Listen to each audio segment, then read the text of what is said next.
brought to you by Smart. Aura PH, Execration, nagpalit sila dito ng sides. Yeah, I think Execration, they really benefit from the second pick draft kasi at least maka-counter mo yung Aura PH with your final last pick. Final na, no? Last pick ka. Anong nangyari sa akin? Sobrang redundant ko ngayong araw. Ang init kasi doon sa analyst stand at ngayon nilalamig ako. Sana pala lagi ako nandito, malamig para dito sa casting table. Pero yeah, Execration will really benefit from the second pick draft kasi nga, kita mo lahat ng heroes ng Aura PH before you make your final pick. So, something na ina-abuse din ng mga magagaling na drafters. Most of the time, yung mga last picks nakikita natin, it really destroys the enemy lineup.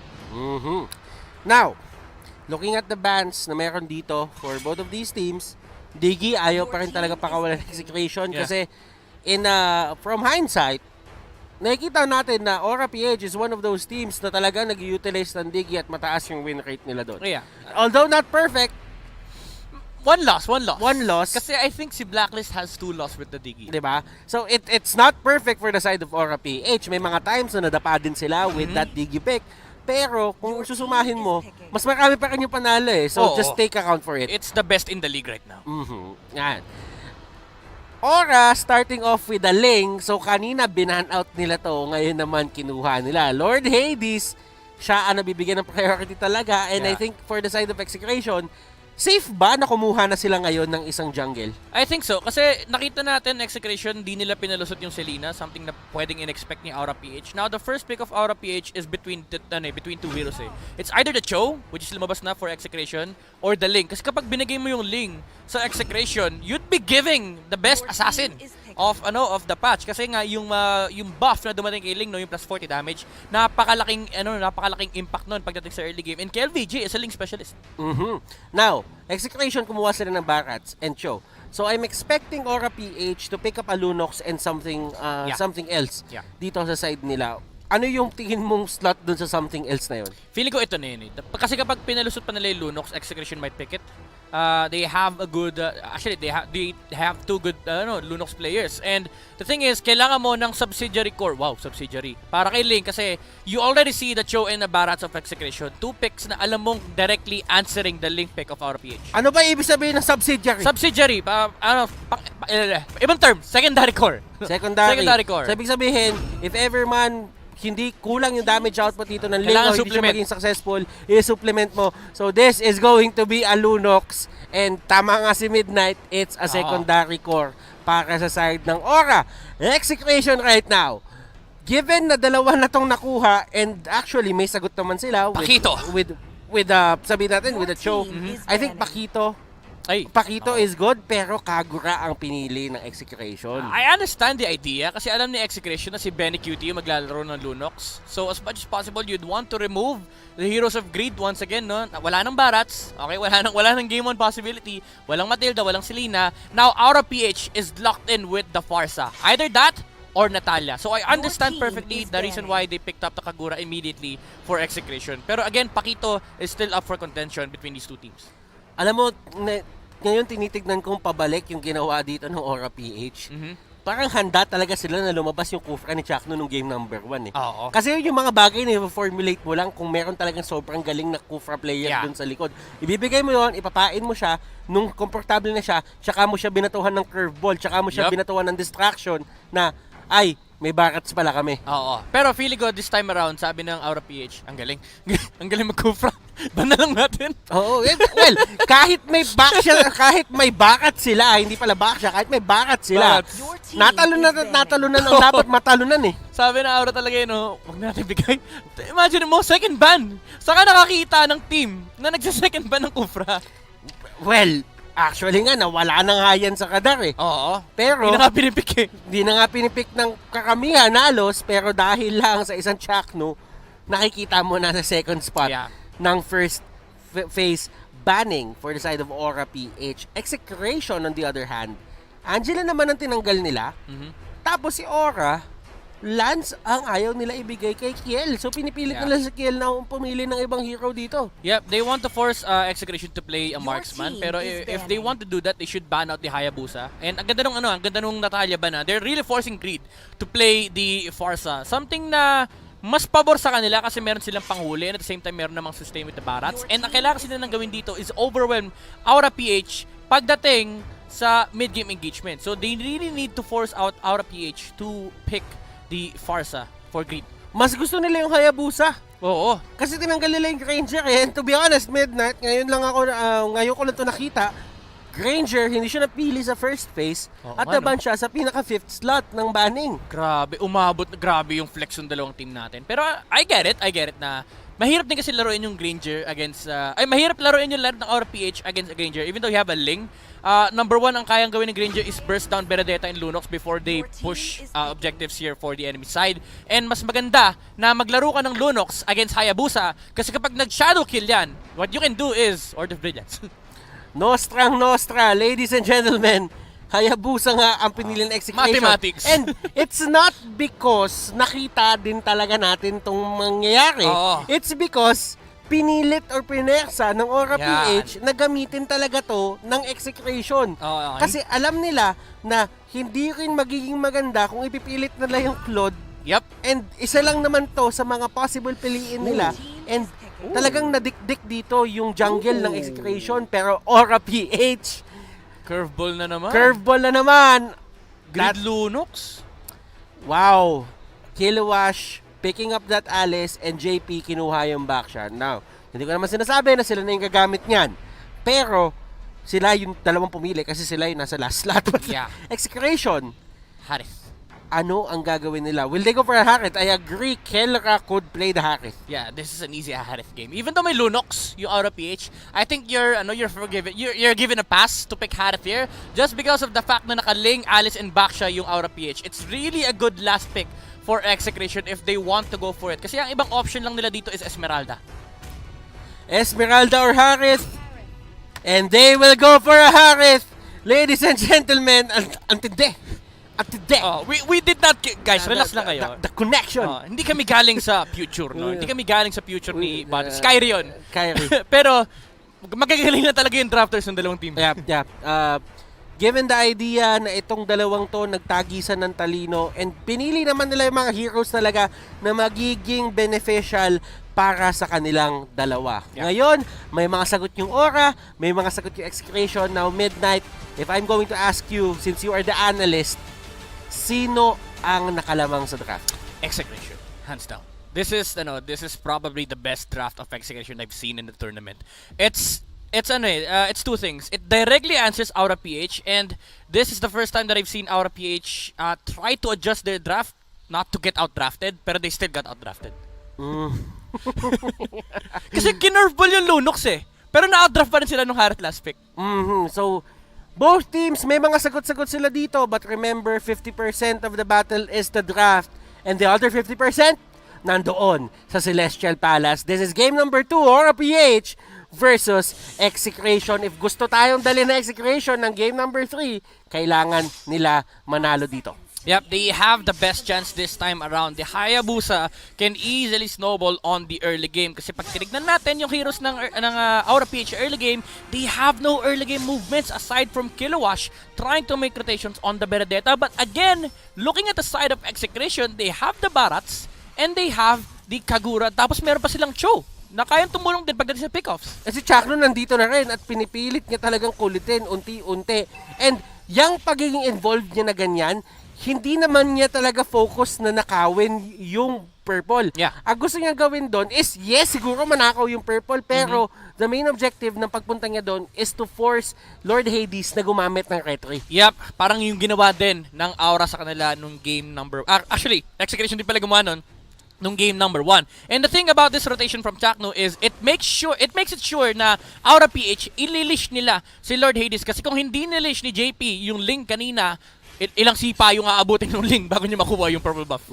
A lot of thought process na nabato doon sa maliit na segment ng laro pero still it makes all the difference in the world para dito sa dalawang teams na to.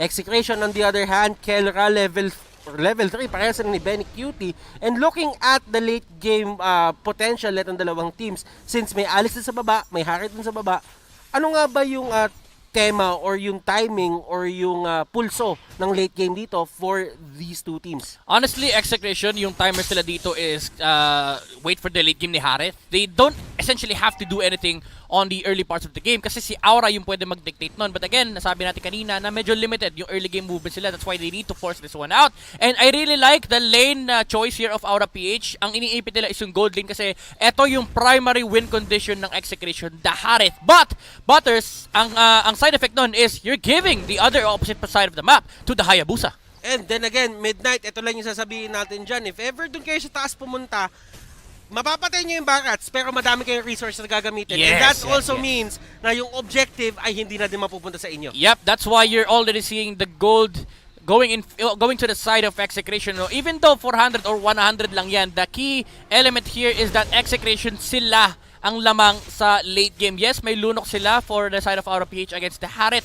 But again, you have 3 heroes on your side na lugi kay Kelra.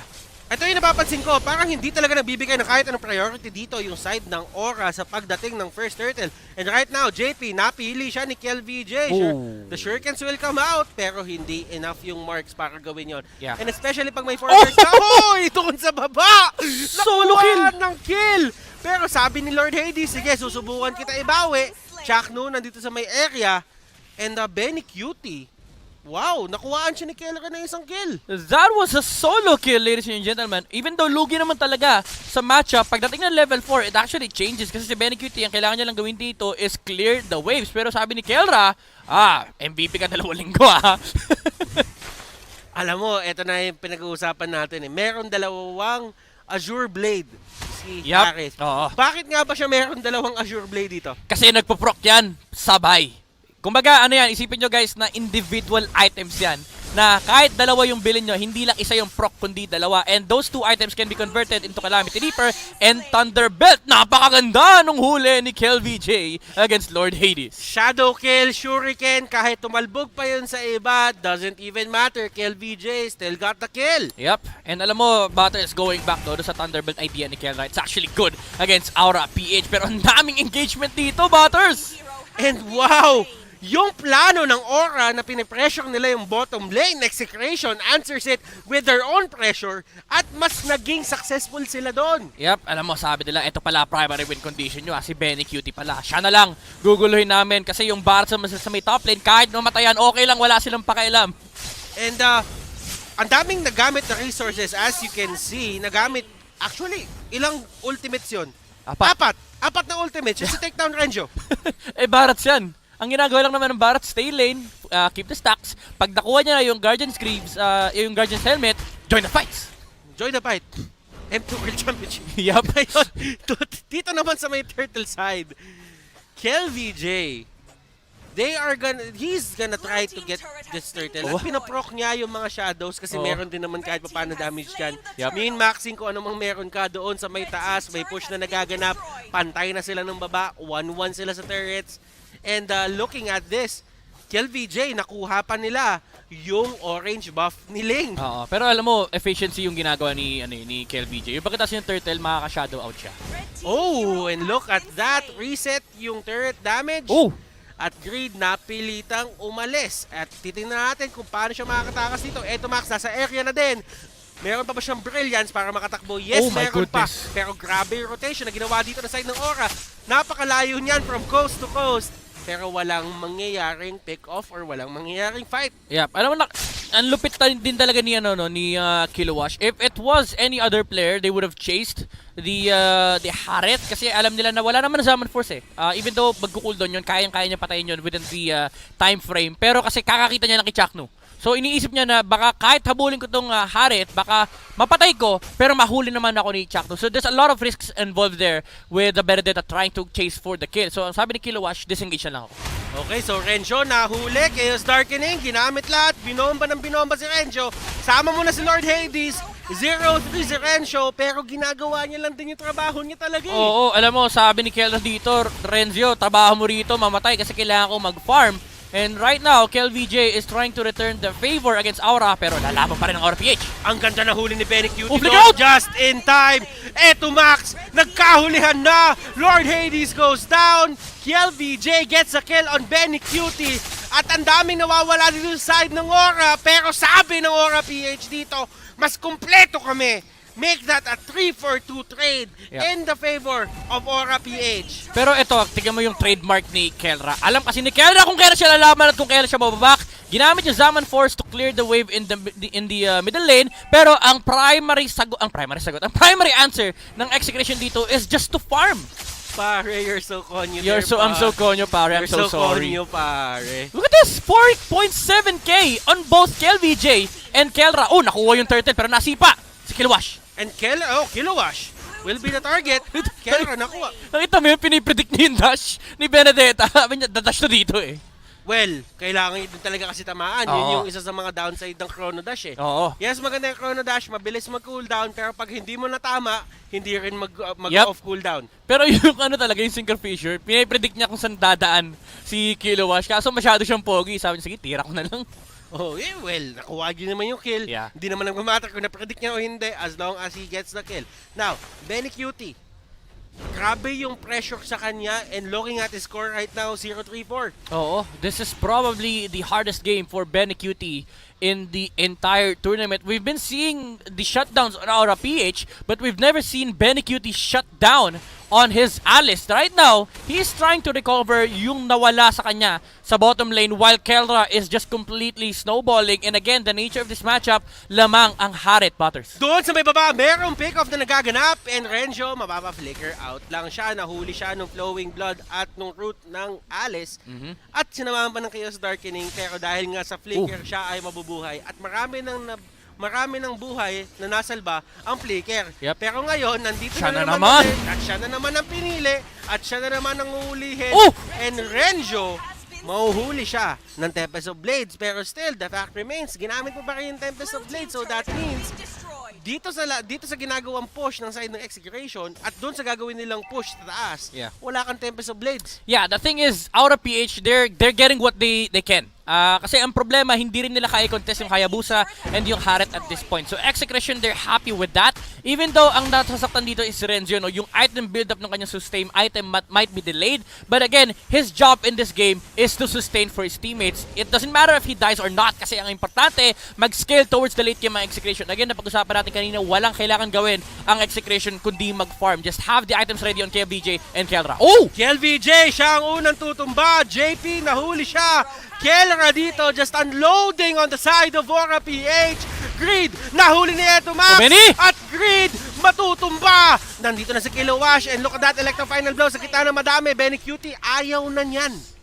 Muntik na. Ang ganda sana ng pasok ni Benny Cutie. But on the bottom lane, Lord Hades, dito siya nakilala. Kahit nung nasa Signal Ultra pa siya, the split push of the leg. The question is, may Malefic Roar ba? Pero Execration, a-answer nila yung pag-split push ng Ling with the Barats. Hindi enough yung time na nakuha niya to get the turret on the bottom lane kasi may shield pa naman. But still, this has to be something na kailangan bantayan ng Execration. Yep. Yung buhay ng bot lane nila, ibig sabihin, kailangan na nila i-wave manage lahat-lahat na nangyayari dito sa mapa as to not get split by that Ling. Ito yung punishment na binibigay ni Lord Hades against Execration. Sabi nila, paulit-ulit yung binigay yung lane ni Renzo. Ngayon, eto yung bubutasin ko. Execration needs to put Renzo on the bottom lane at all times to clear the wave. And it makes it so na laging 5v4 ang engagement in favor of Aura. Kasi alam nila, sila nagdidikta. Pwede nilang bilangin yung hero sa mapa. Si Renzo lang yun sa bottom lane.